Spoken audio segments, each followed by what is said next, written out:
Hello friends, नमस्कार. मी भारत सावळवाडे. माझ्या भारत सावळवाडे या यूट्यूब चॅनलमध्ये मी सर्वांचं स्वागत करतो. मित्रांनो, आज आपण इयत्ता 9वी विज्ञान आणि तंत्रज्ञान भाग 1 मधील प्रकरण क्रमांक 12 स्टडी ऑफ साऊंड यामधील स्ट्रक्चर ऑफ ह्युमन इयर म्हणजे मानवी कान, त्याची रचना आणि त्याची कार्यपद्धती आपण समजून घेऊया. पाहूयात आपण presentation. So here there is the structure of human ear, and this structure shows the external part of the human ear and the internal organs of the human ear. म्हणजे याच्यामध्ये आता बाहेरच्या बाजूला दिसणारा हा जो काही भाग आहे हा आणि त्याला जोडून असलेले आतील अवयव या पद्धतीनं आपण अभ्यास करत जाणार आहोत. मित्रांनो, बाहेरच्या बाजूला जो भाग दिसतो त्याला आपण कानाची पाळी असं मराठीमध्ये म्हणतो. That part is non as the outer year, that is pinna. This pinna or the outer ear has a concave surface. Due to this concavity of this structure, that means of this pinna, helps to gather or collect these sound waves inside the auditory canal. या auditory canal किंवा या ट्यूबमध्ये तो आवाज सगळा concentrate होईल, converge होईल, अशा पद्धतीनं हा कॉन्केव्ह रिफ्लेक्टिंग सरफेस निर्माण झालेला असतो. म्हणजे अंतर्वक्र पृष्ठभाग निर्माण झालेला आहे आणि त्या अंतर्वक्र पृष्ठभागामुळं जे काही साऊंड वेव्ज येतील, जे काही ध्वनी तरंग येतील, हे ध्वनी तरंग एकत्र या ऑडिटरी कॅनलमधून आत पाठवायचे आहेत. When these sound waves get entered into the auditory canal, then collectively they will form the waves of the compressions and rarefactions. Already those are present, but these are concentrated and its intensity is increased.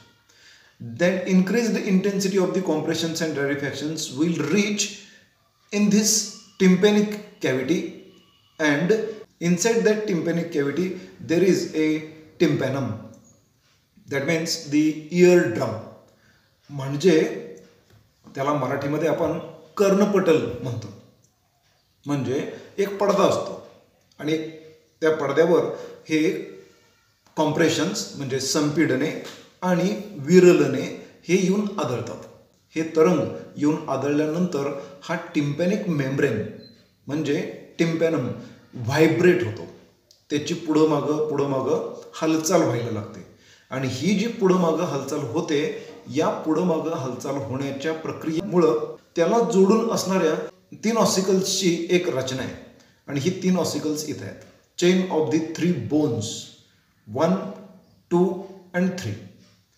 आता ह्या 3 रचना काय काम करतात तर त्यातील हे एक टोक या टिम्पॅनमला म्हणजे इयर ड्रमला, थोडक्यात कर्णपटलाला अटॅच्ड आहे.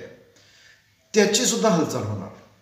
त्याची हालचाल झाली की त्याच्यानंतर त्याला जोडून असलेला दुसरा जो ऑसिकल आहे त्याचं पण ऑसिलेशन सुरू होतात आणि त्याच्यामुळं या तिसऱ्या स्टेप्सच्या सुद्धा ऑसिलेशन्स सुरू होतात. या स्टेप्सच्या ऑसिलेशन्स इथं असणारं जे मेम्ब्रेन आहे, हा जो पडदा आहे, या बेसिलर मेम्ब्रेनवर तो दाब निर्माण करतो आणि त्यामुळं इथं याचे आणखी व्हायब्रेशन्स व्हायला लागतात. मित्रांनो, अशा प्रकारच्या या व्हायब्रेशन्सची तीव्रता वाढवण्याचं काम हे 3 ऑसिकल्स करत असतात.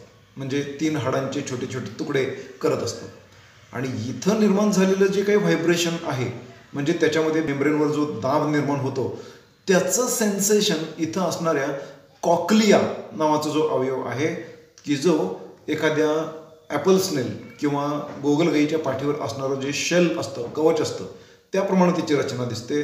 तिथं असणाऱ्या ज्या हेअर सेल्स आहेत त्या हेअर सेल्सवर तो दाब निर्माण होतो आणि मग तो दाब नर्व सेल्स कॅरी आउट करतात. म्हणजे तिथून त्याचं sensation through the nerve cells ब्रेनकडं पोचवलं जातं, म्हणजे मेंदूकडं पोचवलं जातं.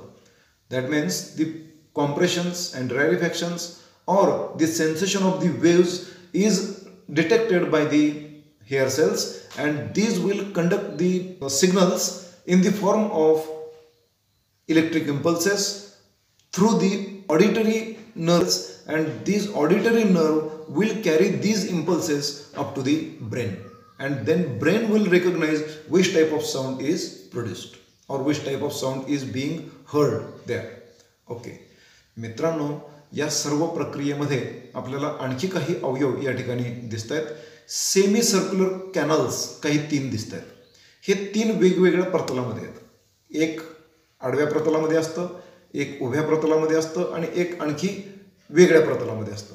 म्हणजे XYZ अशा पद्धतीनं त्यांचे प्रतल आहेत. आणि यांचं काम असं आहे की कोणत्या प्रतलामध्ये मेंदूची रचना आहे, कोणत्या प्रतलामध्ये मेंदू आहे, कोणत्या पद्धतीनं हालचाल चाललेली आहे हे त्यांना लक्षात येतं आणि ते शरीरामध्ये बॅलन्स निर्माण करण्यासाठी मदत करतात.